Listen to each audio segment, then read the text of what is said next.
Let's turn our attentions now to Edinburgh, because in our studios there is the leader of UKIP in Scotland, David Coburn. Good afternoon to you. Good afternoon. An extraordinary time now coming up, in particular where you are, because people's attentions in Scotland are on other elections in May before we get to the EU referendum in late June. Yes, absolutely. We've got the Scottish election. We're doing very well. UKIP in Scotland, they're expecting us to get 7 seats at least. Again, there will be some bounce there from the European referendum. But people in Scotland have the similar sort of views to those in England, despite what we hear from a lot of the press organisations. Basically, people are terrified to say that they're against the Scottish National Party nostrums of pro-Europe, so they might damage their jobs, or if they're a policeman or they work for the civil service or hospitals or whatever. They're not happy just to say we're against the nostrums of the SNP, which is a pro-European party. We in UKIP here in Scotland, we are the only Leave part of all the parties here. The Conservatives, Ruth Davidson, she said she'd sign up to anything Mr Cameron wanted to sign up to. Labour, obviously, for the same thing.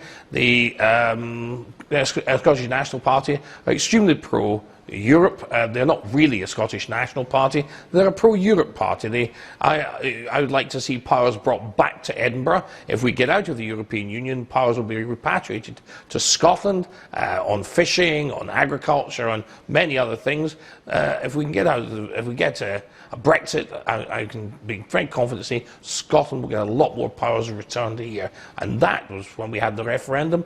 It was whatever the fact that we won, people wanted to have more powers here in Scotland, and they're going to get it if they vote for Brexit. Well, the fact is, though, the vast majority of MPs in Scotland are, of course, SNP, and they are very, very passionate. And I was talking to Alex Salmond earlier on today, putting a very passionate case for remaining in the EU, but Jim Sillars has a very different idea, and he's carries an SNP its people with you. You don't have a hope, do you? The SNP is going to take people with it. No, that's absolute nonsense.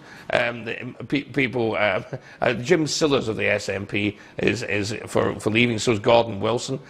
So this is not true of even the SNP. A lot of people at the top of the SNP want to swan about Europe.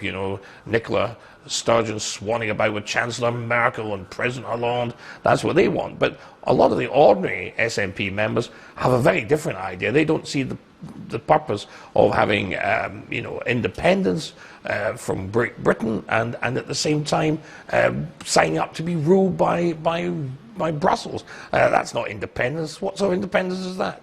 So I think you'll find a lot of the Scottish National Party members will be voting for Brexit as well, and you will also see that Labour Party members who are not in agreement with the new leader of the Labour Party, they will want to express their desire to leave, and they will be voting for leave.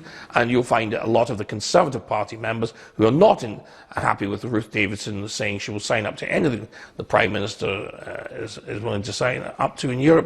They will be supporting leave. So I think it'll be very interesting, and I think reflected in the Scottish elections. I think UKIP are going to do rather well. We're going to get a lot of votes from people you'd not have expected to vote for us.